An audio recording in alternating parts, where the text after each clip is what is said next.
Hello everyone, good morning. দেখো বিয়েবাড়ি শেষ করে আজকে চলে এসেছি একটা নর্মাল ডেলি লাইফস্টাইলের ভ্লগ নিয়ে।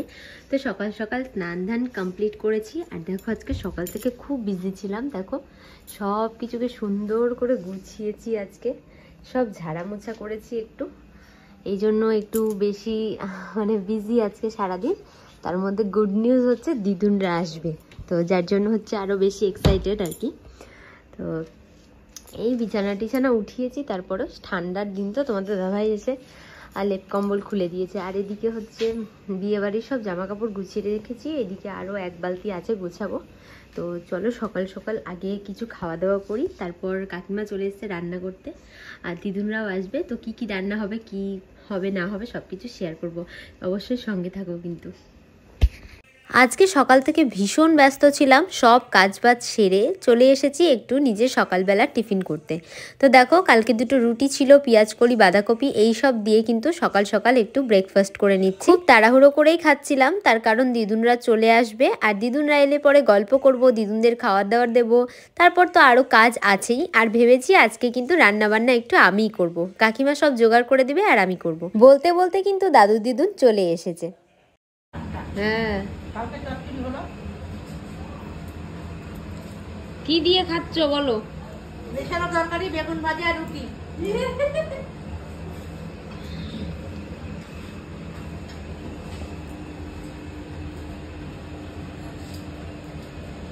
তো দাদু দিদুনকে সকাল সকাল খাবার দাবার দিয়ে বসিয়ে দিয়েছি। চলো এইদিকে তোমাদের দাদাভাই বড় বড় দেখে চিংড়ি মাছ এনেছে, এগুলো একটু রান্না করি। তো ভাবলাম যে তোমাদের সাথে একটু রেসিপিটা শেয়ার করি যেভাবে করব। তো প্রথমেই চিংড়ি মাছের মধ্যে ভালো করে লবণ হলুদ দিয়ে মাখিয়ে নিয়ে তেল গরম করে মাছটা ভাজতে দিয়েছি। আর একটা কথা কি জানো তো, তোমাদের দাদাভাই খুব আশা করে এনেছিল যে চিংড়ি মাছের মালাইকারি করবে, আর আজকে সবাই মিলে একদম জমিয়ে খাওয়া দাওয়া হবে, আরও মেনু থাকবে।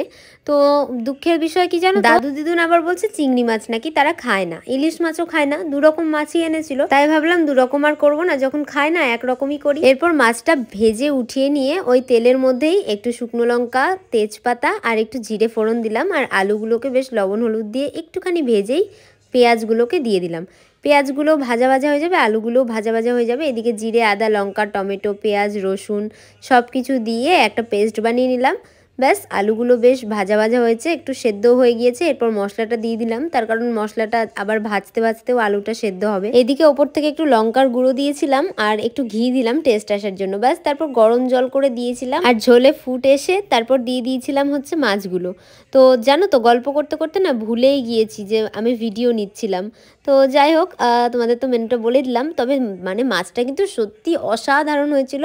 আর হ্যাঁ, আমি দাদু দিদুনকেও খাইয়েছি, এক পিস করেই খেয়েছে, তাও আমি বলেছি না একবার টেস্ট করো, তোমার জন্য করলাম, আশা করে আনলাম।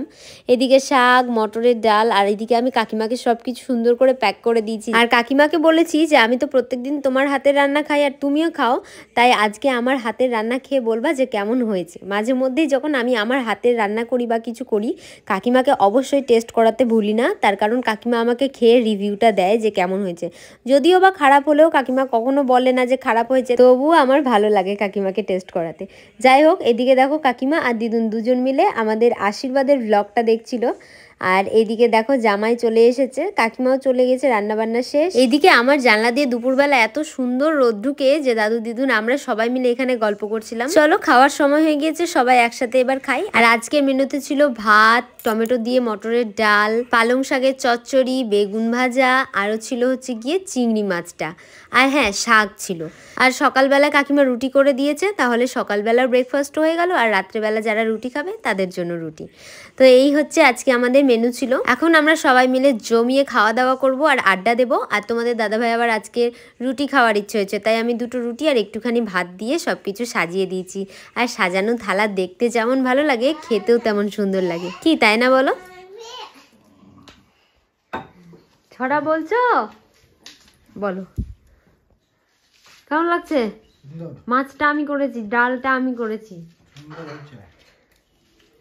দিদুনদের থেকে নিয়ে আসছি। দিদুন কেমন খাচ্ছ? ভালো খাচ্ছি,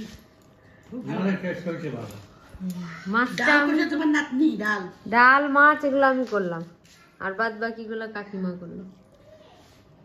খাও।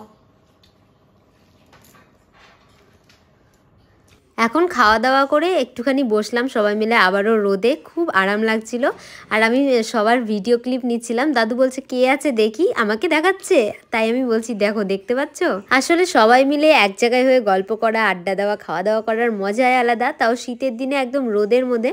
তো আমরা ভীষণ ভীষণ গল্প করছিলাম ভালো, এদিকে দাদু দিদুন আমরা সবাই মিলে খুবই এনজয় করছিলাম। তারপর এদিকে দুপুরবেলা খাওয়া দাওয়া শেষে ফল খাওয়ার পালা। এখন হচ্ছে কেশর কেটে দিয়ে গিয়েছে কাকিমা, এখন সবাই মিলে বসে বসে কেশর খাচ্ছিলাম। তো এই যে খাওয়া দাওয়া শেষ করে এখন আবার একটু রেস্ট করে নেব, তারপর সন্ধ্যাবেলা আবার আমরা কিন্তু একটু বেরোবো। দিদুন আসলে কিন্তু আমি একদম বাড়িতে থাকি না, আমি একটু বেরোই। তো সন্ধ্যাবেলা সবার জন্য গরম গরম লাল চা, জিলেপি আর একটু পনির পাকোড়া করেছিলাম। ব্যাস এই দিয়ে সন্ধ্যাবেলা সবাই মিলে জমিয়ে টিফিন খাওয়া দাওয়া করে তোমাদের দাদাভাই চলে গেল কাজে, আর আমি, দাদু আর দিদুন একটু বেরিয়েছিলাম। আসলে দিদুনও ঘুরতে ভীষণ ভালোবাসে আর আমি তো ঘোরার পটু, তাই দুজন মিলে কিন্তু খুব ভালোই জমে আমাদের। এদিকে সবার হাতে আমি গরম গরম লাল চা আর একটু জিলেপি পাকোড়া ধরিয়ে দিয়েছি। সবাই খেয়ে দিয়ে এই যে চলো দুজন মিলে এখন চললাম। দুজন নয় কিন্তু, দাদুও আছে সাথে, 3 জন মিলে। আর একটা মজার ব্যাপার কি জানো তো, দিদুন যখন এবার এসছে আমি দিদুনকে একদমই রান্নাঘরে ঢুকতে দিইনি। দিদুনকে আমি বলেছি তুমি আমার বাড়িতে এসে শুধু রেস্ট নিবা, কারণ তুমি যেখানেই যাও সেখানেই তোমাকে সব সময় রান্না করতে হয়, আর এটা আমার একদমই ভালো লাগে না। আমার তো এখানে কাকিমা আছে, কাকিমাই সব কিছু করে দেয়, আর তোমাদেরকে খাওয়াবো বলে স্পেশালি আমি রান্না বান্না করলাম, তুমি সেইটা খাও। আর যদি কোনো কিছু খাওয়ার ইচ্ছে হয় তাহলে অবশ্যই বলবো, সেটা করে দিবা। তো তার জন্য এখনও পর্যন্ত দিদুন কিন্তু রান্নাঘরে ঢুকেনি। আর দিদুন এই নিয়ে এত এক্সাইটেড যে মাকে বারবার করে ফোন করে বলছে যে তোর মেয়ে আমাকে রান্নাঘরে ঢুকতেই দিচ্ছে না। তো যাই হোক, এদিকে আমরা বাইরে থেকে ঘুরে ফিরে এসে সব টিভি দেখছিলাম, সিরিয়াল দেখছিল দিদুনরা। আর এদিকে তোমাদের দাদা ভাই এসে আবার আমাকে একটু শপিং মল নিয়ে আসলো, তার কারণ আমি একটা জুতো নিলাম। আর এখানে এলেই তোমাদের দাদা ভাই ভ্যারাইটিস বিস্কিট কালেকশন করে, তো সেটাই করছিল আর আমাকে দেখাচ্ছিল কোনটা নিবে বলো। তো সেই রকমই বিস্কিট নিলাম, জুতো নিলাম, ব্যাস এই দুটো জিনিস নিয়ে তাড়াহুড়ো করে চলে গিয়েছিলাম বাড়ি, তার কারণ দিদুনরা আবার বাড়িতে একা একা আছে, যতই হোক আলগা জায়গা। তো ব্যাস তারপর বাড়ি গিয়ে খাওয়া দাওয়া করে ঘুমিয়ে পড়েছিলাম। আর এদিকে দেখো তোমাদের দাদাভাই বিছানা করছে আর আমি ওর সাথে ইয়ার্কি করছিলাম। যাই হোক, আজকের মতো কিন্তু এই পর্যন্তই। ভিডিওটা ভালো লাগলে অবশ্যই একটা লাইক করো, কমেন্ট করো, আর নতুন হয়ে থাকলে চ্যানেলটা সাবস্ক্রাইব করে দিও। বিয়ের ভিডিওগুলো কিন্তু দেখতে একদম ভুলো না। আর হ্যাঁ, দিদুনরা যে কদিন আছে আমি অবশ্যই আমাদের লাইফস্টাইল ভিডিও দেবো, তোমরা সেটাও দেখতে একদম ভুলো না। Thank you for watching.